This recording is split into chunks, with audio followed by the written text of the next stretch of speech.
Hi എല്ലാവർക്കും Mallu serial റിവ്യൂയിലേക്ക് സ്വാഗതം. അപ്പോൾ നമുക്കിന്ന് മംഗല്യം തന്തുനാനേന എന്ന സീരിയലിൻ്റെ ബാക്കി ഭാഗം നോക്കി നോക്കാം. അപ്പോൾ നമ്മുടെ ശിവാനി നമ്മുടെ പാറുവിനെയും കൂട്ടിയിട്ട് നാടകം കളിക്കുകയാണല്ലോ. ഇന്ന് പറഞ്ഞിട്ടുണ്ട് പാറുവിനോട് എല്ലാവരും മുമ്പിൽ വെച്ചിട്ട് ശിവാനീനെ പണിയെടുക്കണില്ല എന്നൊക്കെ പറഞ്ഞ് ചീത്ത പറയാനും ഒപ്പം തല്ലു കൊടുക്കാനും പറഞ്ഞിട്ടുണ്ട്. എന്നിട്ട് നമ്മുടെ നിധിനെ കുറ്റിയിടാനാണല്ലോ പറഞ്ഞിരിക്കണത്. അപ്പോൾ ഇന്നത്തെയും പോലെ ശിവാനി വന്ന് നോക്കിയപ്പോൾ ആദ്യം പാറുവിനെ കാണാനില്ല കേട്ടോ.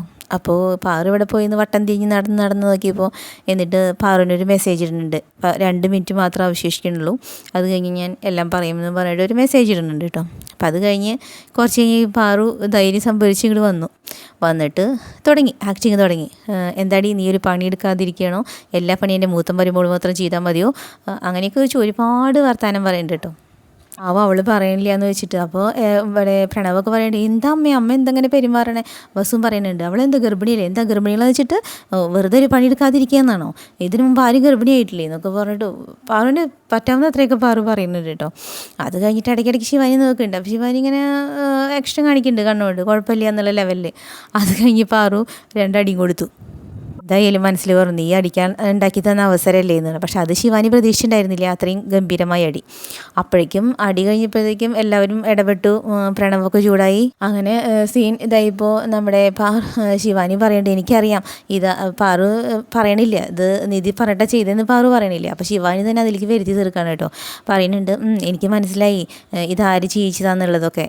നീ കുറച്ച് മുന്നേ ഇതൊക്കെ അവളുടെ പണിയാണ്, നിധിയുടെ പണിയാണ്. നിധി കുറച്ച് മുന്നേ ആൻറ്റി മാറ്റി വിളിച്ച് നിർത്തി സംസാരിച്ചപ്പോഴേ എനിക്ക് തോന്നി ഇതിങ്ങനെ തന്നെയാവും എന്ന് പറഞ്ഞിട്ടോ. അപ്പോൾ എല്ലാവരെയും നിധിയോ എന്നുള്ള ലെവലിൽ എല്ലാവരും ഇങ്ങനെ നോക്കുന്നുണ്ട്. അപ്പോൾ അല്ലേ പാറു സത്യം പറഞ്ഞ, അല്ലേ ആൻറ്റി സത്യം പറഞ്ഞു എന്ന് പറഞ്ഞപ്പോൾ എന്നും പറഞ്ഞിട്ട് അത് സമ്മതിച്ചു കൊടുക്കണം കേട്ടോ നിധി എന്നുള്ളത്. നിധി വരെ ഞെട്ടിപ്പോയി, ഞാനെപ്പോൾ പറഞ്ഞു എന്നുള്ളതിൽ. അപ്പോൾ വാസുവൊക്കെ പറഞ്ഞു, സന്തോഷമായില്ലേ നിനക്ക്, നീ എന്താ ഉദ്ദേശിച്ചതെന്നൊക്കെ പറഞ്ഞു വാസു ഫുള്ളും നമ്മുടെ നിധീനെ ചീത്ത പറയുന്നുണ്ട്. ഇതും കഴിഞ്ഞ് ശിവാനി അവിടെ നിന്ന് ഒരൊറ്റ ഇറങ്ങിപ്പോക്കാണ്, നാടകം കളിച്ചിട്ട് ഇറങ്ങിപ്പോവാണ്. ഞാൻ ഇനി ഇവിടെ നിൽക്കില്ല, എനിക്കിവിടെ നിൽക്കാൻ ധൈര്യമില്ല, ഇപ്പോൾ തല്ലാൻ പറഞ്ഞ ആൾ നാളെ എന്നെ കൊല്ലിക്കില്ല എന്നെന്താ കണ്ടതെന്നൊക്കെ പറഞ്ഞിട്ട് ഓരോന്നൊക്കെ പറഞ്ഞ് ശിവാനി അവിടെ നിന്ന് ഇറങ്ങിപ്പോയപ്പോൾ എല്ലാവരും കൂടിയിട്ട് നിധീനെ കുറ്റപ്പെടുത്തുന്നുണ്ട്. ശിവാനി ഇറങ്ങി പോണതിൻ്റെ പിന്നാലെ അപ്പോൾ വാസു പറയേണ്ടത് ഒന്ന് പോയി നോക്ക് പ്രണവെന്ന് പറയുന്നുണ്ട് കേട്ടോ. അപ്പോൾ പ്രണവ് പിന്നാലെ കൂടുന്നുണ്ട്. പ്രണവ് അങ്ങോട്ട് ഇറങ്ങിപ്പോണ സമയത്താണ് നമ്മുടെ ഗൗതം അങ്ങോട്ട് കയറി വരുന്നത്. അപ്പോൾ ശിവാനി അങ്ങോട്ട് ഇറങ്ങി പോകണം കണ്ടു. അപ്പോൾ എന്തിനാ കരയണേന്ന് ചോദിച്ചപ്പോൾ നിങ്ങളുടെ ഭാര്യയോട് ചെന്ന് ചോദിക്കുക, നിങ്ങളുടെ ഭാര്യ അമ്മയെ കൊണ്ട് എൻ്റെ ഭാര്യനെ തല്ലിച്ചു എന്നൊക്കെ പറഞ്ഞിട്ട് ദേഷ്യം വന്നിട്ട് പ്രണവ് ഇറങ്ങി പോകുന്നുണ്ട്. ഇതൊന്നും അറിയാണ്ട് വന്നിട്ട് ഇതെന്താ ഇവിടെ സംഭവം എന്ന് ചോദിച്ചു, ബാക്കി ആൻറ്റിയുടെ വക. അപ്പോൾ നമ്മുടെ നിധി പറഞ്ഞു, എൻ്റെ കൂടെ ഒന്ന് പോകാൻ, എനിക്ക് സംസാരിക്കാണ്ടെന്ന് പറഞ്ഞിട്ട് നമ്മുടെ ഗൗതമനെ വിളിച്ച് കൊണ്ടുപോകുന്നുണ്ട് കേട്ടോ. അപ്പോൾ ആൻറ്റി ഇങ്ങനെ പുച്ഛിച്ച് നോക്കുന്നുണ്ട്. അത് കഴിഞ്ഞ് ഗൗതം അവിടെ എന്നെ ഇരുത്തിയിട്ട് നിധി കാര്യങ്ങളൊക്കെ പറയുന്നുണ്ട്. അപ്പോൾ പറഞ്ഞു, അവളെ ഇറങ്ങിപ്പോയതിന് പിന്നിൽ എന്തെങ്കിലും ഒരു പ്ലാൻ ഇല്ലാതിരിക്കില്ല, അതെന്താണെന്നാണ് നമ്മൾ കണ്ടെത്തേണ്ടത്. കൂട്ടത്തിൽ അമ്മ എന്തിന് അവളെ അനുസരിക്കണോ, എന്തിന് പേടിക്കണമെന്നും കൂടി നമ്മൾ കണ്ടെത്തണം എന്ന് പറയുന്നുണ്ട് കേട്ടോ. അപ്പോൾ നമ്മുടെ ഗൗതം പറഞ്ഞു, നീ ചിന്തിക്കണ പോലെ പ്രവർത്തിക്കണ പോലെ പ്രവർത്തിച്ചാൽ കിട്ടില്ല, ഞാൻ ചോദിക്കണ പോലെ 2 കൊടുത്ത് ചോദിച്ചു നോക്കിയപ്പോൾ സത്യം അറിയാമെന്ന് പറയുന്നുണ്ട് കേട്ടോ. ഇനിയിപ്പോൾ നമ്മൾ എന്താ ചെയ്യേണ്ടത്, ഇറങ്ങിപ്പോയി സാഹചര്യത്തിൽ എന്താ ചെയ്യേണ്ടതെന്ന് ആലോചിച്ചു. അപ്പോൾ എനിക്ക് അതാണ് ഒരു പിടുത്തം കിട്ടാത്തതെന്ന് പറഞ്ഞിട്ട് നമ്മുടെ നിധി ഇങ്ങനെ ആലോചിച്ച് നിൽക്കുകയാണ്. അപ്പോൾ ഈ സമയം ശിവാനി ഇറങ്ങിപ്പോയത് ഏതോ ഒരു ഹോസ്പിറ്റലിൻ്റെ അവിടേക്ക് അതിൻ്റെ മുകളിൽ കയറി നിൽക്കുന്നുണ്ട് കേട്ടോ. അത് കഴിഞ്ഞിട്ട് അമ്മേനെ വിളിച്ച് വരുത്തിയിട്ടുണ്ട്, ശിവാനിൻ്റെ അമ്മേനെ വിളിച്ച് വരുത്തിയിട്ടുണ്ട്. അപ്പോൾ അമ്മ ഓടി പടഞ്ഞു വന്നു, എന്താണെന്ന് ചോദിച്ചപ്പോൾ പറയുന്നുണ്ട്, ഇങ്ങനെ ആൻറ്റി തല്ലി, ഞാൻ വീട് വിട്ട് ഇറങ്ങിപ്പോകുന്നൊക്കെ പറയുന്നുണ്ട്. അതെന്താ അങ്ങനെയെന്ന് ചോദിച്ചപ്പോൾ പറയുന്നുണ്ട്, ശിവാനി തന്നെ തല്ലിച്ചതാന്നുള്ളതിൽ പറയുന്നുണ്ട്. അപ്പോൾ പറയും, നീ എന്നെ പറഞ്ഞു, നീ എന്നെ തല്ലി കൊണ്ടുവന്ന് നിൽക്കണോ, അല്ല നിൻ്റെ അമ്മായിമ്മ അങ്ങനെയൊന്നും അല്ലായിരുന്നു, ഇപ്പം നീ പറഞ്ഞ അനുസരിക്കുകയില്ലല്ലോ, ഇപ്പം എന്താ ഇപ്പം ഇങ്ങനെയൊക്കെയെന്ന് പറയും. ഇപ്പം അമ്മായിമ്മ എൻ്റെ കയ്യിൽ ഫുട്ബോളാണ്, ഞാൻ എങ്ങോട്ട് തട്ടിയാലും അങ്ങോട്ട് പൊക്കോളൂ എന്ന് പറയണ്ടേട്ടാ. അതെന്താ അങ്ങനെ ചോദിക്കട്ടെ, അതിൻ്റെ കാരണമൊക്കെ അമ്മോട് പിന്നെ പറയാം, അമ്മോട് പറഞ്ഞു കഴിഞ്ഞാൽ ശരിയാവില്ല, അപ്പോൾ തൽക്കാലം ഞാൻ പറഞ്ഞ പോലെ ചെയ്താൽ മതി എന്നും പറഞ്ഞിട്ട് അമ്മയുടെ ചെവിട്ടിലൊരു പ്ലാനൊക്കെ പറഞ്ഞു കൊടുക്കുന്നുണ്ട്. അത് കഴിഞ്ഞിട്ട് അമ്മയെ കൊണ്ട് നമ്മുടെ പ്രണവിനെ വിളിപ്പിക്കുന്നുണ്ട് കേട്ടോ. പ്രണവ് ഇങ്ങനെ ബൈക്ക് എടുത്ത് അലഞ്ഞ് തിരിയാണ്, ശിവാനി എവിടേക്ക് പോയെന്ന് അറിയാണ്ട്. അപ്പോൾ ഇങ്ങനെ വിളിച്ചിട്ട് പറയേണ്ടത്, ഇന്ന സ്ഥലത്തുണ്ട്, ഇങ്ങോട്ട് വരാൻ പറയുന്നുണ്ട്. അപ്പോൾ ആരോ കോണി കയറി വരുന്ന ശബ്ദം കേട്ടപ്പോൾ ഇത് പ്രണവാന്ന് ഏകദേശം സമയം നോക്കി മനസ്സിലാക്കിയിട്ടുണ്ട്, വരേണ്ട സമയം നോക്കിയിട്ട് കേട്ടോ. ആരോ വരുന്നുണ്ട്, പ്രണവാന്ന് തോന്നുന്നുണ്ട്. അപ്പോൾ അമ്മ ഞാൻ പറഞ്ഞത് മറക്കണ്ട, അതുപോലെ തുടങ്ങിക്കോ എന്ന് പറയുന്നുണ്ട്. അപ്പോൾ അമ്മ ശിവാനിനെ പിടിച്ചിങ്ങനെ തല്ലുന്നുണ്ട് കേട്ടോ. പ്രണവ് വരുന്ന സമയത്ത് തല്ലിയാണ്, നീ എന്ത് പണിയടി കാണിച്ച് ഇനി ഇങ്ങനെ ചെയ്യുമോ എന്നൊക്കെ ചോദിച്ചിട്ട് തല്ലുന്നുണ്ട്. അപ്പോൾ പ്രണവ് വന്നിട്ട് പറയും, എന്താ അമ്മ എന്തങ്ങനെ അടിക്കണേ, അവൾ ഒരു ഗർഭിണിയല്ല, അവളെ ഇങ്ങനെ അടിക്കാൻ പാടുണ്ടോ പറഞ്ഞിട്ട് അമ്മയുടെ കൈ പിടിക്കുന്നുണ്ട്. അപ്പോൾ അമ്മ ഇത് നിൻ്റെ അമ്മ ചെയ്ത സമയത്ത് നിനക്ക് കൈ പിടിക്കായിരുന്നില്ലേ, എന്നപ്പോൾ എൻ്റെ മോൾ ഇങ്ങനെയൊക്കെ ചെയ്യാൻ നോക്കുമോ എന്ന് ചോദിക്കും. അപ്പോൾ എന്താ ഉണ്ടായി എന്ന് ചോദിക്കുമ്പോൾ പറയുന്നുണ്ട്, ഇവിടുന്ന് ചാടാൻ നോക്കി ഗർഭിണിയാന്ന് പോലും ആലോചിച്ചില്ല, എന്നിട്ട് ആരോ എന്നെ ഫോൺ ചെയ്ത് പറഞ്ഞതാണ്, അപ്പോൾ ഞാൻ വന്നതാണ്, ഒരാളുടെ പേര് വന്നതാണെന്ന് പറയുന്നുണ്ട് കേട്ടോ. ഇത് അപ്പോൾ പ്രണവ് വിശ്വസിച്ചു രണ്ടുപേരുടെ ആക്ടിങ് കണ്ടിട്ട്. അപ്പോൾ നമ്മുടെ ശിവാനി അധികം ആക്ടിങ്, ഞാൻ എന്ത് സുരക്ഷയാണ് എനിക്ക് അവിടെ ഉള്ളത്, എനിക്ക് അവിടെ പേടിയാണ് താമസിക്കാൻ, പ്രണവും ആൻറ്റിയും പോയി കഴിഞ്ഞാൽ പിന്നെ ഇവർ രണ്ടുപേരില്ലേ ഉള്ളൂ, ഇപ്പോൾ ഇവർ എന്നെ എന്ത് വേണമെങ്കിൽ ചെയ്യില്ലേ, ഞാൻ ഈ അവിടേക്ക് വരില്ല, ആ നിധി ഉള്ളിടത്തോളം കാലം ഞാൻ അവിടേക്ക് വരില്ല എന്ന് പറയുന്നുണ്ട് കേട്ടോ. അപ്പോൾ പ്രണവ്, എന്തിനാ നീ അതൊക്കെ പേടിക്കണം, നിൻ്റെ വീടല്ലേ, നിൻ്റെ കൂടി വീടല്ലേ അത്, നമ്മളങ്ങനെ പേടിക്കേണ്ട ആവശ്യമൊന്നുമില്ല, നീ എന്തായാലും വാ എന്ന് പറയുന്നുണ്ട്. അപ്പോൾ നിധിയുള്ളപ്പോൾ ഞാൻ വരില്ല, അത് ശരി, അപ്പോൾ നിനക്ക് നിധീനെ ഇവിടുന്ന് ഒഴിവാക്കാൻ പറ്റില്ല അല്ലേ എന്നൊക്കെ പറയുന്നുണ്ട് കേട്ടോ പ്രണവൻ്റെ അടുത്ത്. അപ്പോൾ എങ്ങനെയെന്തോ നിധി അവിടെ എത്തിപ്പെട്ടിട്ടുണ്ട്.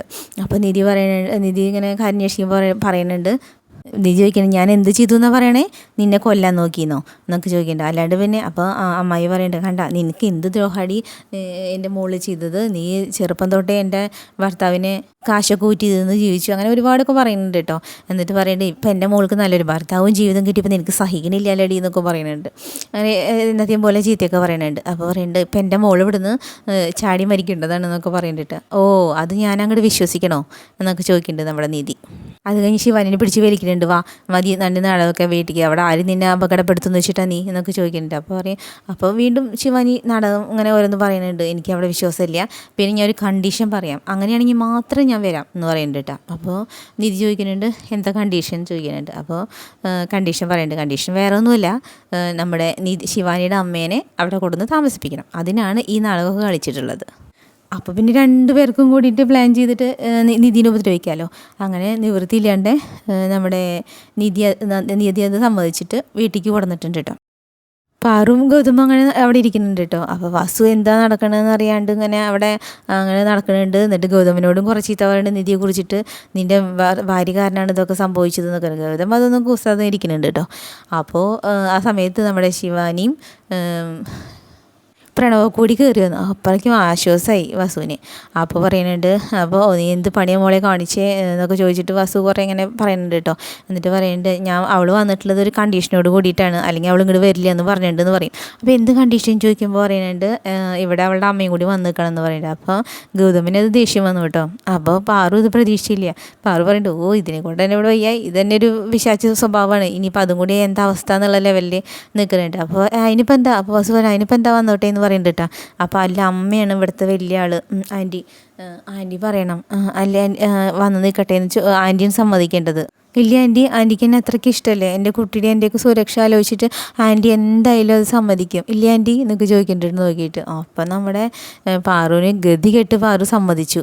അപ്പോൾ ഗൗതം പറയണേ, എന്തിനങ്ങനെ അവളെ പേടിച്ചിട്ട് സമ്മതിക്കണേന്ന്. അല്ല അത് നമ്മുടെ ബന്ധുക്കളല്ലേ, നമ്മുടെ ശിവാൻ്റെ അമ്മയല്ലേ വന്ന് നിന്നോട്ടെ എന്ന് പറയുന്നുണ്ട് കേട്ടോ.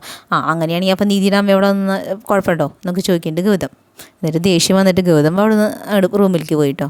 അപ്പം നിർമ്മലാൻ്റെയും ഇത് നോക്കുന്നുണ്ട്, എന്ത് പറ്റി ഈ പാറുവിന് എന്നുള്ള ലെവലിൽ നോക്കുന്നുണ്ട്. അപ്പോൾ എല്ലാവരും അങ്ങോട്ടും പോയപ്പോൾ നമ്മുടെ പാറു അറിയാത്ത പോലെ നിധി നോക്കുകയാണ്. അപ്പോൾ അറിയാത്ത പോലെ ഇങ്ങനെ അങ്ങോട്ട് നോക്കിയിട്ട് പാറും അവിടെ നിന്ന് പോയി. അപ്പം നിധി ഇത് എന്താ സംഭവിക്കണേന്ന് അറിയാണ്ട് അങ്ങനെ നിൽക്കുന്നുണ്ട് കേട്ടോ. അപ്പോൾ എന്തായാലും അടുത്ത ഭാഗമായിട്ട് വീണ്ടും വരാം കേട്ടോ. Okay, bye.